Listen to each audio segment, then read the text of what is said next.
theyeshiva.net.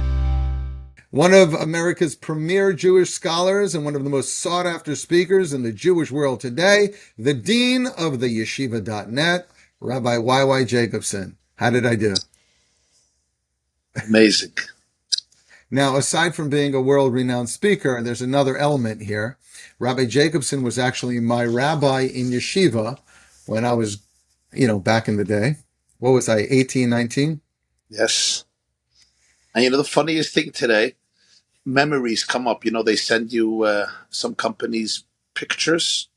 So I always look, and whose picture is there? You, as a student in yeshiva. Wow. It's I like didn't it's like a expect that. sign. Literally Unbelievable. today, a few hours ago. The algorithm knows. Yes. And it's actually spooky. That's amazing. Strange.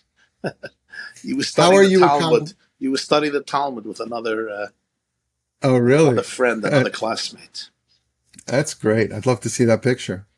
How are you with compliments, Rabbi? I usually don't sue people for giving me compliments. I'll tell you, compliments are strange. Like I don't like compliments, so that's why I ask people. I don't know why. Maybe you could shed some light one day why people don't like compliments. But I would really attribute a big influence on me choosing to become a rabbi, not by degree but by profession, to your influence back in the day in yeshiva. So thank you. Wow, thank you. That means a lot. Yeah. Do you want to tell the Olam, the congregation, a little bit how I was as a student? I think you could be brutally honest. It'll make for great content. As they say, you were certainly an interesting student, a little off the beaten track, somewhat mischievous. You certainly had a rebellious side. Oh my gosh. Rabbi, you didn't have to be that honest. You were not the obedient, submissive, docile, subservient type. Whatever the administration says goes. You questioned, you scrutinized. You had a great sense of humor then too. But the truth is, when I saw you for the first time, we had a conversation, and I think you had a little bit of a habit to try to push the right buttons in all of the rabbis to see if they were authentic, if they knew their stuff, if they can handle you. So I right away recognized that you have a very creative and authentic spirit. And I think we bonded on that level, and the rest is history. I think we did. I had big questions. I had big existential questions back in the day. I don't think any of them were ever answered. But no one ever let me ask the questions, and asking the questions are. Yeah, listen, the real big questions, I don't know that we have answers, but we just have to be able to ask the questions. We have to learn. Exactly. And I always say faith is not always having the answers. It's learning to live with big questions. Wow. That's right. Doesn't mean not to have questions. That's what faith is. Very good. Yeah, I think so. And turning the questions into a springboard for growth and goodness, rather than allowing the questions to become an invitation or an excuse for despair and complacency.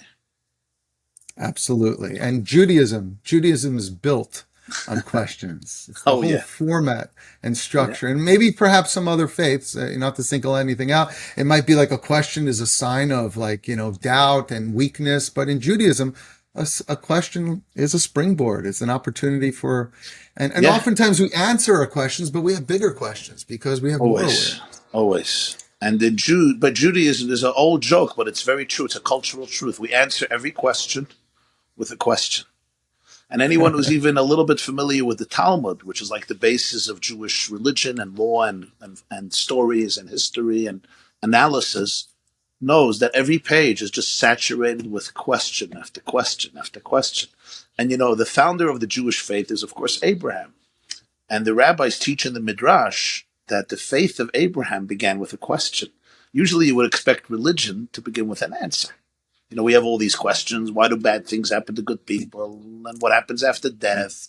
And why was I created? And why am I depressed? And what am I supposed to do with my life? And religion is supposed to answer these questions. But with Abraham, our sages teach it all began with a question, and the question was, it's such a beautiful world, such a beautiful world. Why is it on fire? Why is there so much violence? That's his question. That's the beginning of his faith, which means that the Jewish faith begins with a question. And the question is, if it's such a beautiful world, then obviously the world has a creator. When you study its intricate design, why does this creator allow so much bloodshed, so many challenges? That's the question. That's the question of questions. Yeah. What's the answer, Rabbi YY? So the Midrash says that Abraham saw a palace on fire, literally a palace on fire, and he said, does anybody own this palace? Is there anybody responsible?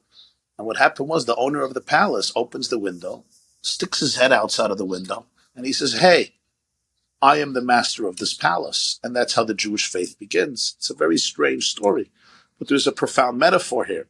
The world is an amazing palace. Every aspect of the universe is so majestic and rich and brilliant and dazzling in its depth and its design. And yet it seems like it's burning. It's engulfed with flames. Yeah. So Abraham says, I could say there's no owner of this palace. This is just a random mutation. It's all a mistake. It was never supposed to happen. We're just lucky that we have a universe. There's no designer. There's no creator. But Abraham didn't feel that was a really intelligent answer. So the question is, if there's an owner and there's a master, why is this palace in flames? And the window opens up and God says, I am the owner. And what is he really saying? He's really saying, I'm inside the palace. So I need you to help me extinguish the flames. So you're asking, where is God? And God is asking, where is man? Wow. And that begins the journey of Jewish faith. It's the journey of responsibility to be the co-partner of the Creator in restoring the palace to its innate dignity and majesty. That's beautiful. Well, it's been 4,000 years. Doesn't answer the question, but the question becomes a catalyst for action, for decisive action, for taking a stand. So 4,000 years later, we have the same question. Perhaps God has the same answer. God still says, where is man? Where are thou?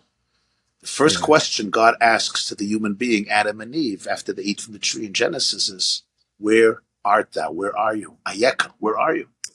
And everybody says, well, God doesn't know where I am. If you're God, figure out where I am. Of course, it's not a question of geography. It's a question of existence and emotion and theology. Where are you? You ask where I am, and I ask, where are you? Profound, beautiful. To those that are watching, by the way, we are blessed with Rabbi YY Jacobson. This was not even the topic, and I think each one of these points we could dive into and get so much. I see the hearts going up. People are liking this. I'm liking this. And by the way, those that are watching, thank you for joining us. Talking about questions, Rabbi YY. The question of the evening is the chosen people ? What does it mean that the Jewish people are the chosen people? And does that mean that God loves the Jewish people more? Does there need to be a Jewish people? Why can't everyone a chosen people? Why can't everyone just be the same? Why is this necessary? And it's interesting. I put this out there and there's lots of comments. Some people, Jewish people, were actually very offended. Stop calling us the chosen people. they didn't like it. I got some my beautiful Christian followers are telling me, no, you are the chosen people. and telling me, yes, you are the chosen people. And of course, Tevya and Fiddler on the Roof says, God, I know we're the chosen people, but maybe choose someone else next time. Rabbi YY. What does it mean, the chosen people? Yes. What a brilliant and important and wonderful question. And I think to say it very succinctly is the way I understand it, and I think it's also the actual truth. When you study the Bible well, I think this emerges again and then again and again. Because people think the chosen people means they were chosen to feel superior to everybody else. They were chosen to get away with murder. It's like you say, I'm choosing this child out of the class and it becomes an issue of favoritism. And then the question is, why do that? Why would God want to do that? Especially the same Torah says that every human being was created in God's image. So it's Judaism that postulated that every human being, no matter of color, creed, race, geography, culture, religion, every human being is carved in the image of the Creator. The Creator has no Okay. image. So all these distinctions are so superficial. The truth is, it's the other way around. The Jewish people were chosen to teach every human being on our planet that he or she was chosen. That's what it means that Jewish people were chosen. So we were chosen to become ambassadors of God, ambassadors of the divine, to teach, to impart this vital lesson that every person was chosen, that every human being, no matter who you are and where you are, is an indispensable note in a cosmic symphony, that there's something at stake in your life, that you were not conceived in error. You were conceived in love, with purposefulness, with meaning, that every moment of your life counts, that every action, every thought, every word has infinite and absolute value. It's very easy to live a life and believe I'm just a mistake. I'm worthless. I'm valueless. I'm meaningless. I am an insignificant infinitesimal of dust on the surface of infinity. I just came about here completely by mistake, and my life doesn't have real significance and values. You just make the best out of it. Especially people who went through pain or abuse or grew up in dysfunctional families or dysfunctional situations. We innately experience that sense of valuelessness and worthlessness.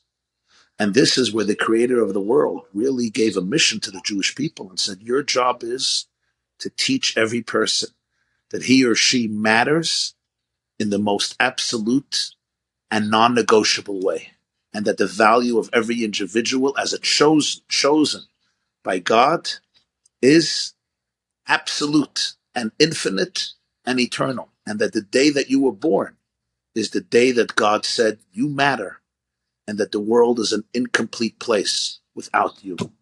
So this is a choice that more than anything else, it confers the choice, it confers responsibility, and it tells us that we were chosen to be able to help everybody feel chosen. And that's counterintuitive because it's very easy to live in life and say, I don't matter. My life amounts to nothing. It's just about survival. And Judaism teaches, no, it's not. It's, of course, we have to survive. But beyond survival, we are actually spiritual beings, and we are all interconnected. We are all responsible for each other, and we all come from a place of oneness.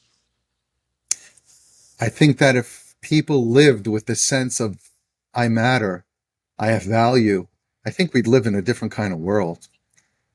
What a beautiful Yeah, um, exactly. And I and matter. what I do matters, and what I do matters, right? What I do matters and has real significance, and that we're all connected.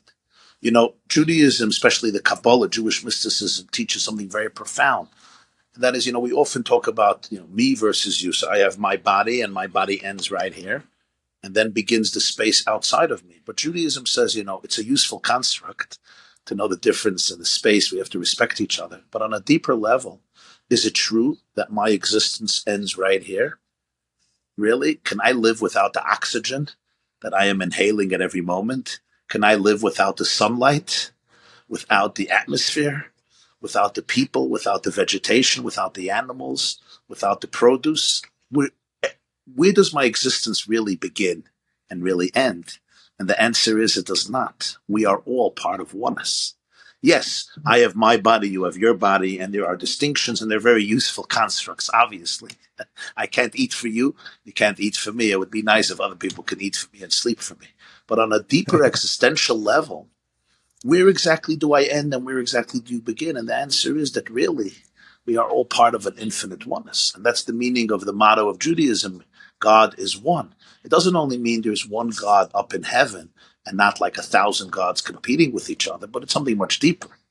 It means that God is one, meaning God represents oneness. God really means that there's a oneness in the universe. We are all interconnected. We are all givers. We are all takers. We affect each other. And in a very, very deep place, that oneness is organic. It's not superimposed. It's our divisions that are superimposed. It's our divisions and our fragmentation and our disputes and our wars that we create because we become detached from the deeper truth of oneness.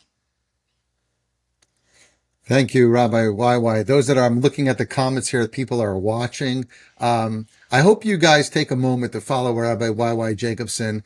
These are just nuggets of wisdom that is being shared every single day on a regular basis, talking about life, talk about meaning. Imagine people could walk around and feel, yes, I matter and I'm connected and we're all connected. That is, uh, that's a different world. Rabbi YY, question for you. How are we doing as Jews so far? Are we doing a good job being a light unto nations? How are we doing being the chosen people? And by the way, I'm to those that are watching, what do you guys think? How are we doing, the Jewish people, as how are we doing as the chosen, and how are we doing as a light unto other nations? You could be honest. Don't be disrespectful, Rabbi Wawa. I'm just going to talk to the people watching. Don't be disrespectful. We're having a respectful conversation. But really, what do you think? Anyway, Rabbi Wawa, back to you. Yeah, yeah. There's a part of me that wants to say, "Oh, we're doing amazing and we're doing great and we're here and we survived the Nazis and we survived Stalin and we survived Pharaoh and Haman and Khmelnytsky and it's true, it's true." In our Passover Haggadah, we have a beautiful line, and that is, "In every generation, there are those who rise up to kill us, and God saves us." We're here, and as the old Jewish joke is, the grandfather tells his grandson, "We have a holiday tonight," and he says, "What happened?" And Grandpa says, "They tried to kill us. We won. Now let's go eat." So the bottom line is, let's go eat. Okay, that's the bottom line of all the Jewish holidays. But I want to tell you something that's very, it's counterintuitive, but it's very authentic about the Jewish people. Everybody could learn from it. Probably one of the ingredients that allowed the Jewish people to survive and thrive, not just survive, thrive, 4,000 years after Abraham or 3,700 years after Abraham, is that whenever we faced crisis, you know what we do? Instead of blaming others, which we could do, trust me, we can do it. You know what Jews always do? They ask themselves, where did we go wrong? What can we enhance? What can we repair? Did we lose the plot? Did we forfeit the moment? Is our trajectory erroneous? You know what that did to the Jewish people? First of all, it turned us into a guilty people. For that, we go to therapy and we create Yeah, therapy. lots of And guilt. Freud became the father of psychoanalysis because as a Jew, he knew that we will need it. That's one casualty of it. But something else happened. Cultures that when they face crisis or difficult moments, they blame others. You know what happens? They never grow up. Mm. Cultures who look in the mirror and say, of course, others are guilty, of course, and they're responsible, and justice must be executed, etc. But let's find out where we can take responsibility. You know what happens to such cultures? They grow into powerhouses. Think about companies. If your company is going through a difficult time financially and you're busy blaming the whole world, okay, maybe you're right. Maybe you're right. But where's that going to keep you? Where's that going to put you? Chapter 11. But if the company looks in the mirror and says, you know what? How can we do it differently? Where did we miss an opportunity? Where did we go wrong? Did our egos get in the way? Did our fantasies get in the way? Did our insecurities get in the way? Did our fears get in the way? Let's reinvent ourselves. Wow. They'll be, they'll remain in the Forbes list. In other words, the Jewish people remained on top of their game because they were always introspective. And you see this in the Bible. You see this in the Bible and in the Talmud. I was Literally, gonna say, where do we get that from? oh, That was it's from gonna be day my one. question. It's from day one. Literally from day one. Okay. Every crisis the Jewish people face in the Bible, you would think they should just blame the Philistines, blame Amalek, blame the Canaanites, blame the Hittites, blame the Amorites, blame the Jebusites. That they had enough enemies. They had enough enemies to go around. And they are blamed. They are blamed. But they always ask the deeper question. And that is, what do we learn from this? What are we going to do tomorrow that's different? How can we shape our destiny and not only respond as victims and as slaves? That's the difference between a slave and an emancipated person. A slave is defined by the master. An emancipated person says, I can become the author of my own biography. And you know what happened? They grew from every single crisis. The first time it begins, the first time it happens in the contrast between Adam and Jacob. Adam eats from the tree of knowledge. Of course, his wife told him to eat. Men still do what their wife said, especially when it comes to food. She says to eat, you eat. She says don't eat, you don't eat. At least that's our excuse for all the cheese danishes and everything else. My wife wasn't looking, or my wife was looking. But in any case, God says, did you eat from the tree that I told you not to eat? And Adam says, oh, it wasn't me, it was my wife. The first thing is he blames his wife, and everything goes downhill. When you start blaming your wife, everything goes downhill. What happens with Jacob? You know, Adam wasn't Jewish, right? Was Adam Jewish? that's what I'm telling you. But Jacob Yeah. Okay. is also battling an adversary in the middle of the night. And the adversary wants to kill him. He wants to kill him. And Jacob is fighting for his life. And at the end of the night, his adversary, the strange man, the Torah doesn't say who it is. The mystics say he was battling himself. But the strange man maims him. He wounds him. He makes him limp. Morning comes, and this strange adversary wants to leave. Jacob tells him the fateful words that would define Jewish history. I will not let you leave until you bless me. What he's basically saying is, when I encounter adversity, I am not only going to escape it, I am not only going to fight it, I'm going to make sure to emerge from the experience and the encounter more blessed, more deep, more real, more authentic, more powerful, more empowered. I don't just want to run away from my enemies. I want to learn something from the encounter that will transform me for the future. Jews took the cue from Jacob. And instead of growing from the experience, confronting it and learning from it and saying, how am I going to be blessed through you, even though you're my enemy? By doing that, imagine what happened in Jewish history. And that's why you'll see after every crisis in Jewish history, they always manage to take it and utilize it as a springboard for rejuvenation in unprecedented ways. It's an incredible feat. So when you ask me how we're doing, I could give us we could compliment the Jewish people, and there's a lot to compliment, and we should. It's important to understand your virtues, right. But our real power is to be able to say, "Wait, what's missing? What can we do better? Where are we going wrong?" So how we doing?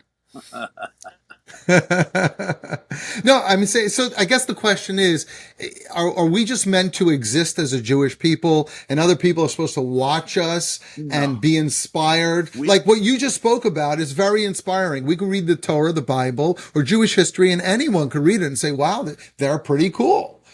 Or are we supposed to actively be preaching? Should we be on the milk crate, standing in Times Square? You know? Well, I think, yeah. And are we doing it? Because we're not doing it.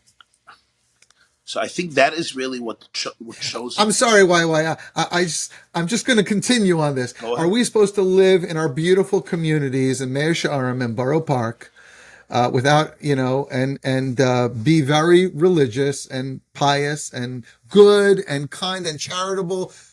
Is that enough? Are we doing a good job? Is that what it means to be the chosen people? Or maybe we're supposed to do something more. Right. So just to give it a little bit of historical context, it's important to understand that Jews have suffered so much through 2,000 years of exile and dispersion that many of them have developed a culture of isolationism.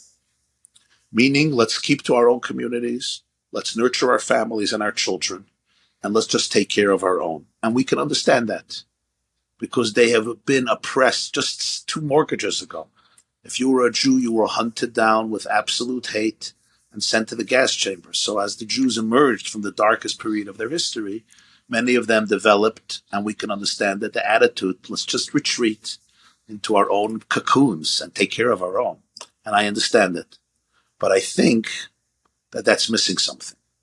Because I think ultimately the mandate of the Jewish people at Sinai was, you got to change the world. Now, of course, you don't change the world by neglecting and abandoning your communities and families. That was the mistake of the Soviet Union and many revolutionary systems where we changed the world. We're universal people. We're not family people. That's a terrible mistake. The more you love your family, the more you can love strangers. The more you have a healthy, Yeah. intimate family life, the more you have a good marriage, the closer you are to your children and to your family, the closer you'll be to strangers, because we learn about relationships from our own homes, our own environments. So it's extremely important. That's why Judaism focuses so much on family, community, on marriage, on parenting children, on being there for our children, on internal institutions that help us create thriving and healthy communities physically, emotionally, psychologically, spiritually, and financially. But the buck does not stop there.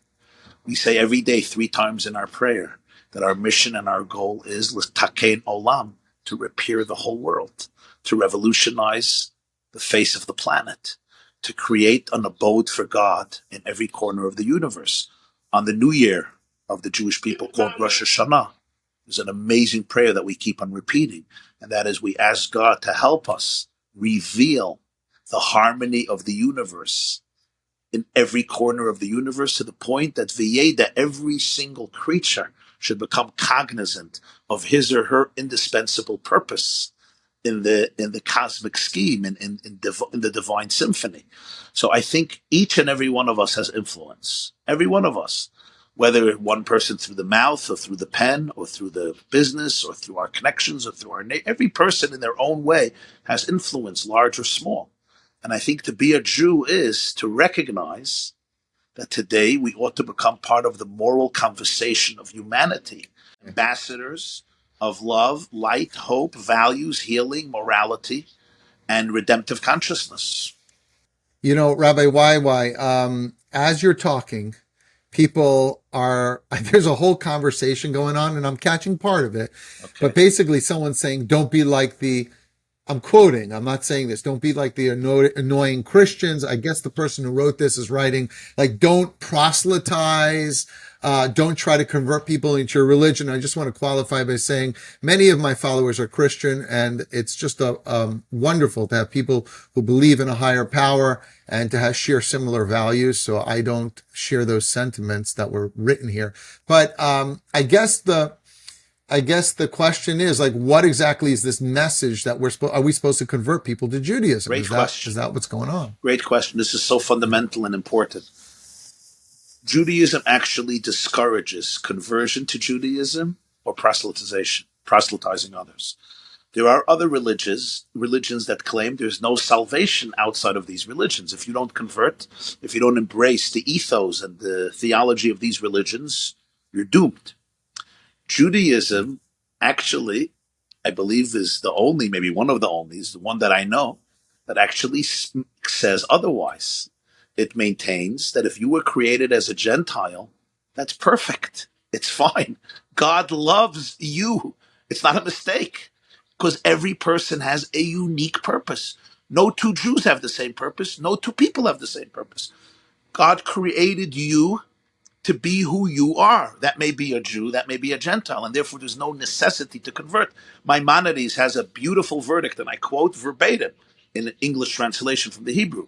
And he says, all pious people from all the nations of the world have a portion in the world to come.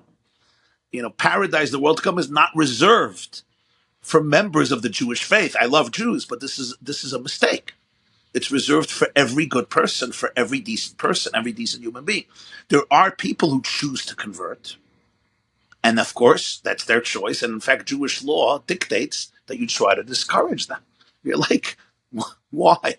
Why do you need to accept upon yourself 613 commandments? There's observance of Shabbat, and there's wrapping the tefillin, and there's celebrating all the Jewish holidays. The Jewish religion is a very, very intricate and involved religion. Why do you need the pressure? And the moment you become a Jew, you may be a target of anti-Semitism too, right here on Instagram. Do you really need that? Oh, yeah. So we actually try to discourage people. When somebody is really serious, this is the path they choose. Judaism is open to conversion, and it says 36 times in the Torah, never discriminate against a convert. because people naturally have phobias. They have phobias. You're not from my family, you're not from my race.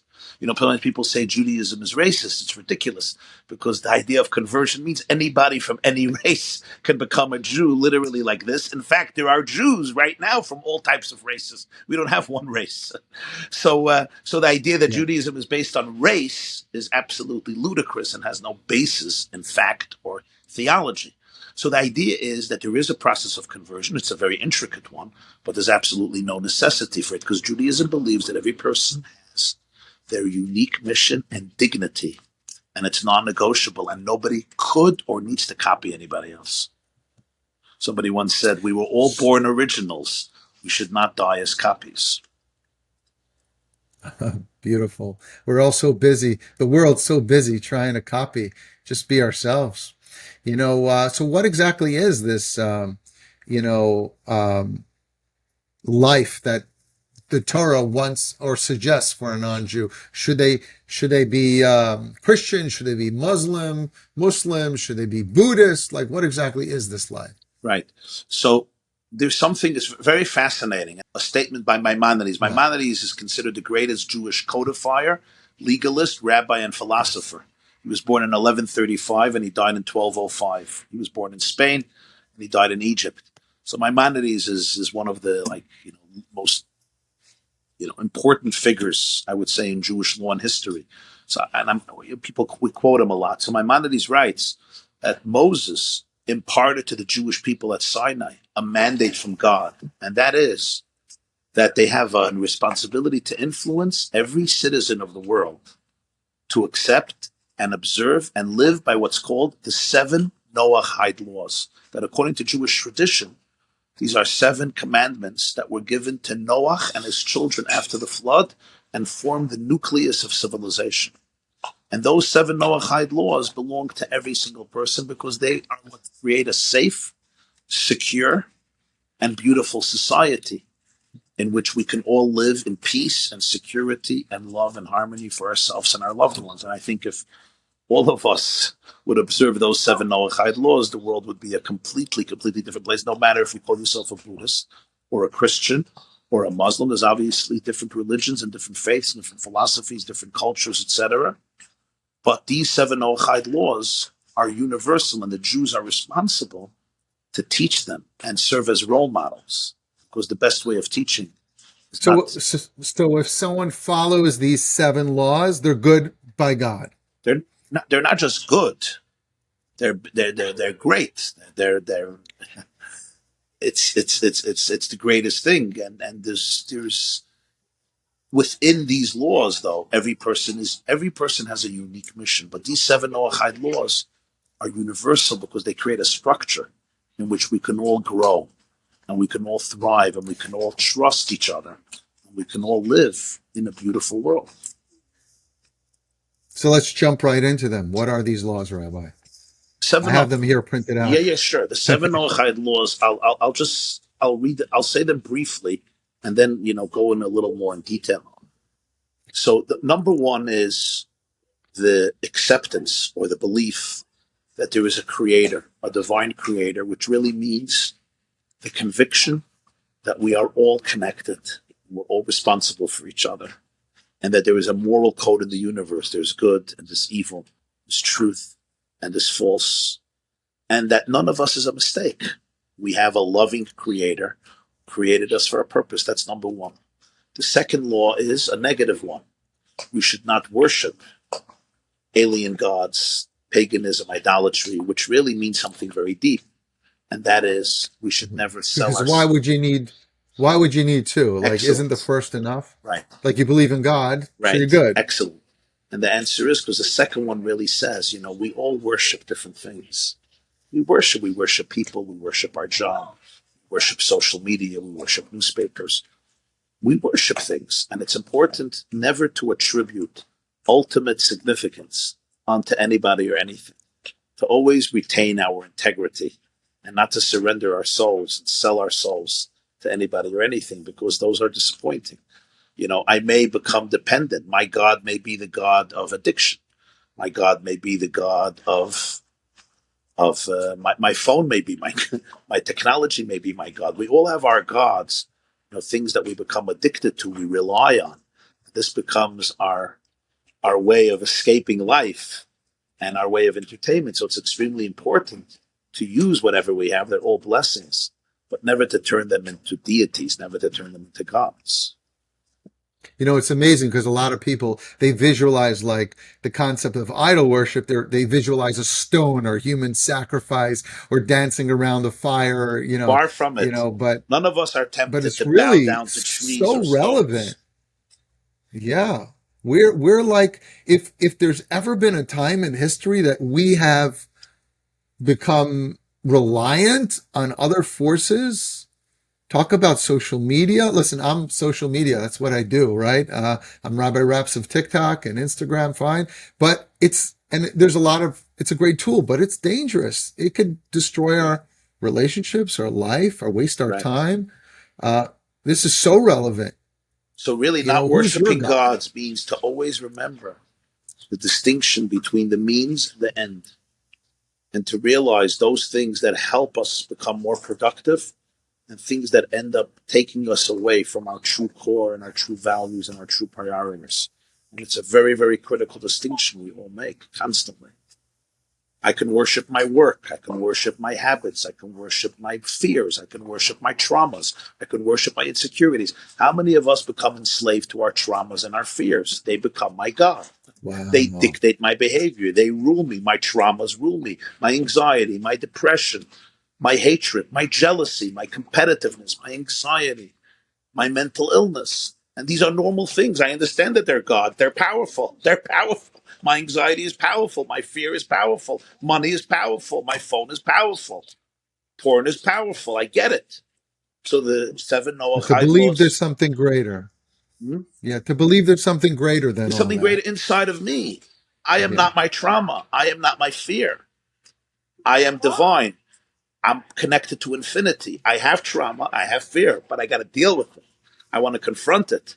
I don't want to become subservient to these deities to dictate my entire life, because then I really remain enslaved and petty. And that's what separates me from others. Whenever you're worshiping God, you become more attached. You become closer to people. Your relationships are healthier, because what does it mean to worship God? To worship oneness. If worshiping God turns me into a hateful person, to a violent person, to a jealous person, a vengeful person, an angry person, I'm not worshiping God. I'm worshiping trauma. I get it. That's the second commandment. Don't worship strange and alien gods. Worshiping my What a alcohol. universal message. Very. This is the key. That's Yeah. the second one. The third one, By the way, I don't know. I'm feeling it. Just one second, Rabbi. I'm going to jump in here for a with you. second. I'm feeling it. If you're feeling it too, please put in an amen. Give me an amen in the comments if you're feeling it. Because wow. And by the way, someone wrote, you're not including the audience. Listen, it's a little hard for me to read every comment. I will try to look at some comments. Someone just wrote, Judaism is not relevant in the 20th century. I'm sure Rabbi YY has something to say about that, but I'm listening. Everything we're talking about is so relevant. How can you write something like that? Anyway, let's just see who's with me. I'm Well, going to look maybe at he these doesn't have any amens. trauma. Are there people who don't have trauma? Maybe, right? Maybe he doesn't have trauma. Amen to that. Maybe he was I'm getting born an amens. emancipated person, an emancipated person. Maybe he's the Mashiach. I don't know. Life is not neutral.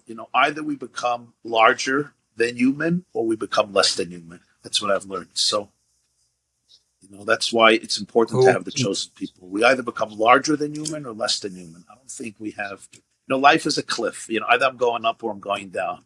It's very hard to stay in one place. Either we become agents of love or we become agents of the devil. There's no two yeah. ways.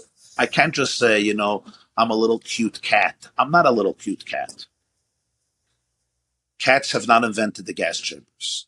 Cats have not invented suicide bombers. Cats have not done that. And cats have not created Yeah. hospitals for children suffering from cancer. Cats are wonderful. We love cats. We love puppies. But they don't create gas chambers, and they don't create universities and hospitals and museums and teachers and fathers and mothers. They are instinctive, and they're wonderful, and they're amazing, and they're cute, and we love them.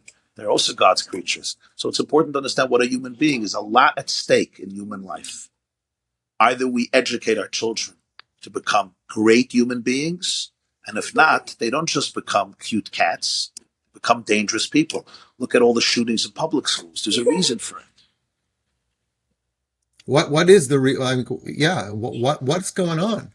We never had shooting in public schools before. What's going on is obviously, and I don't mean to minimize the element of being very careful who has access to live ammunition. That's obvious, but I want to tell you something very interesting, Rabbi Raps, and that is this: there are hundreds and hundreds of Jewish day schools all across America, hundreds and hundreds and hundreds of all denominations. You have Orthodox, you have modern Orthodox, you have conservative, you have Reform, you have very religious, you have more secular, you have right, you have a lot of types in the Jewish. You know what the common Yeah. denominator in all these schools is? None of them have metal detectors. None of them have metal detectors. You know why? Because every Jewish boy and girl, no matter if you're a right winger or a left winger, if you have a beard or you don't have a beard, you wear a kippah, you wear this type of kippah, you grow up in Westchester, you grow up in Muncie or Williamsburg, Lakewood, or Teaneck, New Jersey, or Greenwich Village. In the milk of our mothers, we have entrenched that commandment in the 10 Commandments and in the 7 Noahide laws. Thou shalt not murder. Thou shalt not take away someone's life. This is so embedded in Jewish life. It's a value that we bequeath to every child. We have children who have Asperger's. We have children who are autistic. We have children who have mental challenges. But none of them take guns and murder 26 children in Sandy Hook or any other school. Why? Because values. Every autistic child knows he may have or she may have a lot of challenges, but the life of another person is sacred. It's absolutely sacred. When America was teaching this to every child, our schools looked different. We stopped teaching this. Well, maybe even beyond that, it could be that any school that teaches some level of faith or belief in a higher power, I bet has a much better track record. Are you suggesting we should bring religion into schools in the United States of America? Because Well, there's a separation that of would be a hot topic. state, what they call church and state, right? Which is part of the Constitution of the United States of America. But what we could introduce is wherever religion you are, whether you're Christian or you're non-Christian or you're a Jew, what we could introduce into every school is a moment of silence and a focus on values, a focus on character development, a focus on the idea that the pilgrims and the founding fathers all embraced, and that is we are responsible to each other, and that God holds us accountable for every single action. You may hide from the police. You may get away with it. You may do your thing, but ultimately you're accountable. The universe holds you accountable because there's a creator. It changes everything for a child. And even if a child is struggling with depression and we have plenty of children suffering from depression and anxiety. We have suicides, and we have the problems that everybody else has. We have sexual abuse, and we have predators, and we have dysfunctional families. But there is such a strong emphasis on certain values, not as optional, not as it's nice to be nice, but really telling the child this is inherently right and this is inherently wrong. This is good and this is evil, and we are responsible for each other. Yes. And I think every And to family and somehow, every school needs to emphasize this, and children get it. But this conversation has been eliminated from most schools. Schools are not here just to right. teach information. Information may be fine, but it could be useless. We want, first and There was foremost, the role of education is what we have an expression in Yiddish, to be a mensch. I want every kid to be a mensch. He'll know more math. Fun. I want he should learn math and science and physics and algebra and cosmology. Wonderful. That's wonderful. But if you're not a mensch, what does it all amount to? It's worthless. And if you're a mensch, yes. okay, you may know a little less math, but much more likely you'll have a much more successful life You'll have a much better impact. You'll have a better marriage, a better relationship with your kids. And you know what? The world will be a safer place when we all behave like mentioned. That's why no Jewish day school has a metal detector. They're not worried about one kid killing another kid. Unfortunately, they have security. They have to have security. Yeah, But that's from the outside. from the outside. But they're not worried that a kid is going to kill his teacher or other kid. Now that's amazing. So you ask, in that area, we're very successful. Yeah. There is a few public schools in the Brooklyn area that took on this idea. There's some Chabad rabbis that are trying to heed the Rebbe's advice that every school should have a moment of silence. And just to build on what Rabbi Weiwa was saying, it's not the teachers shouldn't tell the children what to think about. In that moment of silence, it's a time to think about my purpose in life, why I'm here. What is that? Ask your parents, right? Yeah. So because that's the idea. Ask your parents. Church and state is a very important and fundamental element of the Constitution. It's what allowed all people of all faiths to worship freely in our blessed country. The challenge is that I think we have misinterpreted the Constitution. There's freedom from religion and there's freedom of religion. The founding fathers wanted freedom of religion, not freedom from religion. They did not want children to grow up without any foundational conviction that their lives have absolute value and that we are absolutely responsible to each other, and that morality is not a question of, your favorite ice cream flavor, vanilla or chocolate. It's an absolute given, and that we are all held responsible. That the founding fathers cherished. They saw it as the foundation of our country because it's the foundation of civilization. When we allow morality to just be random, and it's basically if you're in a good mood, it's very dangerous. It's very dangerous. Yes. I'm sometimes in a bad mood. So I have to deal with it. I've never seen it, Rabbi YY. I don't know what you're talking about. You put on a good show for us online. Well, I stay offline for the day. Smart. And it's usually when I eat the wrong See, foods. right there was a nugget of advice. Do you ever get into a bad mood? All you have to do is sometimes just stay offline. Don't pick up the phone. Don't talk. It's okay. Give yourself some space. Don't read the news. Yeah. It's extremely important for people to have moments, especially in the morning, when you retreat into your own core. So you remember who you are. And then the rest of the day, you're projecting your core rather than responding to other people's expectations. So I think we're losing. Take that time, carve out time in the morning where you learn who you are. You become aligned with yourself. What usually happens is I get out of bed, I wake up, the first thing, we reach for our phone, we're reading emails, we're watching clips, we're responding to texts, and then suddenly an hour and a half later, somebody else defined your schedule. You're not living from a place of inner-centeredness state.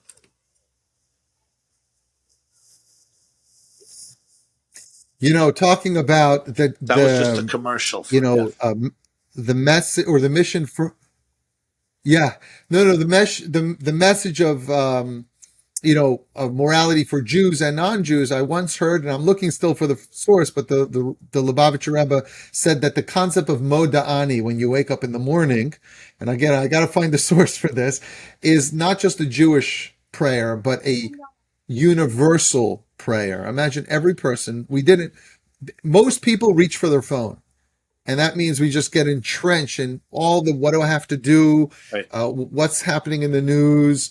And a lot of that's negative. Many of us has negative things going on in our lives, but the ability to, like you said, just say, thank you. I'm alive. Thank you. Maybe I have a reason for being alive. Right. What is that reason? Just a few minutes. We're actually running out of time because, we're getting towards the end. Rabbi, do you think we could finish with the next 5 of the 7 Noahide laws? Sure. Let's do number 3. Okay. Number 3 is the law against murder. Right? We never ever murder another person. It sounds simple, but unfortunately, when we're not taught that this is what God wants, this is what God expects from us, and I could never decide, oh, you're an infidel. It's not based on the government. It's not based on the human being. It's not based on the society. It's an absolute law that taking somebody's life is inherently evil forever and ever. Changes the equation. The next one, that's number 3. Number 4 is no stealing. Number 5 is respect for the institution of marriage. This is so critical. So it's obviously protecting us against adultery. We all have temptations. And sexuality is the most powerful force in the world. But respect for the family structure is crucial for healthy civilization. The last 2 is respect for animals. Never to torture an animal, even though Judaism allows us to eat animals, part of nutrition. But let's say they would sometimes cut off a limb from a living animal or eat a living animal, cook it. That's forbidden according to the 7 Noahide laws. And the 7th is that in every city, in every province, we create institutions that promote education and promote these laws and statutes and promote a better civilization. So we create infrastructures, courthouses, and bodies in the community to safeguard this type of environment. Those are the basic 7 laws that God gave Noah and his children after the flood, and Moses instructed all the Jewish people that part of their responsibility is to become voices of this type of life, to inspire people towards this type of life. And I think today it's as relevant as ever. There was, are we doing that? And I don't know if we're doing that as a Jewish people. Have we done that historically? Have we spoken to people about morality? Historically, it was almost impossible because Jews can barely find the freedom to live as Jews. Imagine if in the Middle Ages, Jews would go to the non-Jews and say, by the way, we have a message for you. Really? It was almost impossible to sustain our own lives as Jews. So that's what we were completely overwhelmed with. And that's why the Jewish people, right, religious Jews often went into isolation because it was really a defensive. We were just trying to defend ourselves. So even when we came to freedom, we went back into that place. Let's just build up our future. And then there's a whole other group of Jews who decided to assimilate and become part of the Gentile community, but they often forfeit their Jewish identity. So they're not giving a Jewish message. They're just becoming, lost in the larger melting pot. And of course, America. Why are Jews so uncomfortable with so many Jews are uncomfortable on this topic, uncomfortable with the idea that they're chosen. Like I said before, a lot of my Christian followers came up and says, yes, you are the chosen. Excellent question. Any insight into this? Yeah, it's a very, very deep question, and it's a deep answer. I'm going to say it very briefly. Okay. We'll have to have a round 2 to get into it. The Japanese have claimed they're the chosen people. They said that's why the sun rises first in Japan, because we're the chosen people. Of course, they used to say the sun never sets on the British Empire. The British felt they were the chosen people. The Chinese felt that they were the chosen people. And you know what? Nobody cares. Nobody cares when a Japanese guy says, I'm the chosen people. Great. Your therapist says you believe you're chosen. Great. When the Jews said they're the chosen people, suddenly we have to create gas chambers. We have to destroy them. We have to hate them. We have to murder them. Why? You know why? Because when the Chinese say they're the chosen people, nobody believes them. You're the chosen people. I'm also the chosen people. When the Jews say they're the chosen people, everybody believes them. You know why everybody believes them? Because the Jews were chosen by God. And for the Jewish people, that is very, very difficult. It's difficult because we're the chosen people. And part of being chosen is that you realize your nothingness in the presence of infinity. Meaning, if a great king chooses me as his favorite man, like Ahasuerus chooses Haman, I become arrogant, I become haughty. But when an infinite God chooses you, what happens to you and me? What happens to our egos in the presence of infinity? And the answer is, it reverts into nothingness. So to be chosen by God really means to be ready to surrender your ego and just become a conduit for God. That's not easy. It's not easy to be chosen by God. That's where they'll tell me, oh, you're chosen, you're racist. You don't get it. Chosen by God means you're ready to acknowledge your absolute nothingness in the presence of infinity. Is that what you want? Come. Come along for the ride. You can convert and become nothing. If you're ready to bust your bubble, if you're ready to bust your ego, welcome to the chosen people. So how do you know somebody is Jewish? He's the chosen people. How do you know it? He hates the word chosen. That's how you know he's the chosen people. Wow. Just love to get a little sense from those that are watching. How's this resonating with you? I'd love to get a sense specifically from my non-Jewish followers here. How's this resonating with you? What's your reaction to all this? If it's respectful, we'd love to hear. And I just want to, mention one more thing, and that is there is a whole worldwide community called the B'nai Noach, the children of Noach. In the Bible, in the Torah, Adam and Noach, they were righteous. They were not Jewish. Abraham, generations later, is the first Jew. So there's a movement of people that identify as the children of Noach. And it's also known as the Noahide movement, people who align themselves with the belief of the Torah and Judaism and realize that and believe that they are part of the mission of the Jewish people to bring the world to a healthier, happier, more wholesome, beautiful place. So if you're not Jewish, and many of you have been messaging me, you want to convert, you may want to explore the B'nai Noach or the Noahide movement. Get together with other people that are like-minded, that share these values, that share this excitement about Torah and Judaism, and learn more from them. I think you'd find this very meaningful. But I'm going to jump into the comments here, see what if there's any. Someone just wrote B'nai Noach here in Brazil. Rabbi YY, I'm not sure if you know, but I've encountered many B'nai Noach specifically in South America. I don't know why. Yeah. But there's another interesting phenomenon. It's not our topic today, but in Jewish history, we have lost 10 tribes of Israel. The Assyrian king, during the first temple, exiled 10 tribes, and 150 years later, they disappear from Jewish history. There are today around the globe close to 100 million people who maintain that they are descendants of those 10 tribes of Israel. It's just fascinating. 100 million. Close to 100 million people who claim. I can't vouch and for some the authenticity. may be. Some may be because Right. there were and 10 tribes. The majority of the Jewish people was exiled by the Assyrian Empire around 150 years before the destruction of the first temple. And they disappeared. They disappeared from Jewish life. We still don't know what happened to them. We were left with 2 tribes, Judah and Benjamin, and a minority of some of the other tribes. And that's the nucleus of the Jewish people that survived till this very day. But the majority of the Jewish people, who was known as the Northern Kingdom in the biblical literature, they're gone. Just mentioning this is a fascinating topic because close to 100 million people today maintain that they are descendants. So here we have someone watching right now who says, we believe we are one of the lost tribes here in India. You have in India. There are people that... in Africa, Africa, in Asia, South America. Right. It's fascinating. Right. Now, I can't vouch for the authenticity. I'm certainly not an expert. I don't think anybody knows for sure.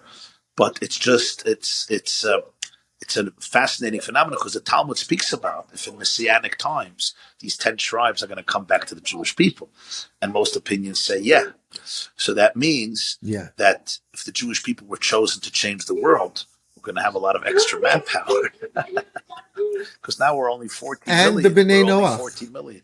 And the B'nai Noach in their own way. And as I said, every single person, this is like one of the key ideas of Judaism, that every single person plays not just a role, but an indispensable and vital role in perfecting our world and in fulfilling God's mission for you. When you were born with a mission, and only you can do it. No other person before you or after you, more talented or less talented, can do it, because this is something that's unique to you, unique to me, unique to us.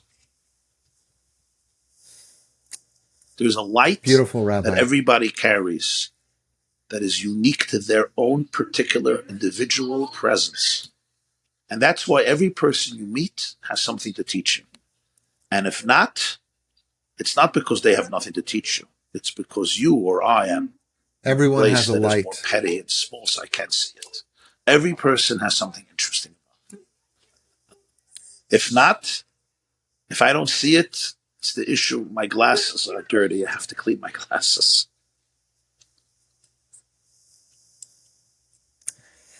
You have a light, my friends. Your children have a light. Do your children know that they have a light, that they're not just a mistake in the universe? Do your children know that they're here for a reason, to bring that light to the world, that the universe since the beginning of time is waiting for this light to be revealed? Rabbi YY, your words are beautiful. They're inspiring. I'm looking at the Thank you, Rabbi comments. Raps. Thank you. Thank you. Yeah. Thank you to everyone that's been with us. This is really a bigger conversation. I wish we had more time to really delve into it. Did you enjoy this?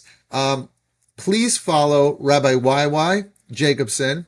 And if you're not following me, Rabbi Raps, I'd love you to follow my account. Yes. We both post inspiring videos every single day. And if you liked this talk and you'd like to have more talks like this, please message either me or Rabbi YY. Let us know a topic you like. And if we get enough interest, we'd love to provide more inspiration for you. Thank you, Rabbi YY. Thank you, Rabbi Raps. And Any thank you to final everybody. thoughts? Thank you to all of you joining us and for all your comments and feedback and questions and all the loving hearts I noticed throughout the last hour. This class is brought to you by theyeshiva.net. Please help us continue the classes. Make even a small contribution at www.theyeshiva.net/donate.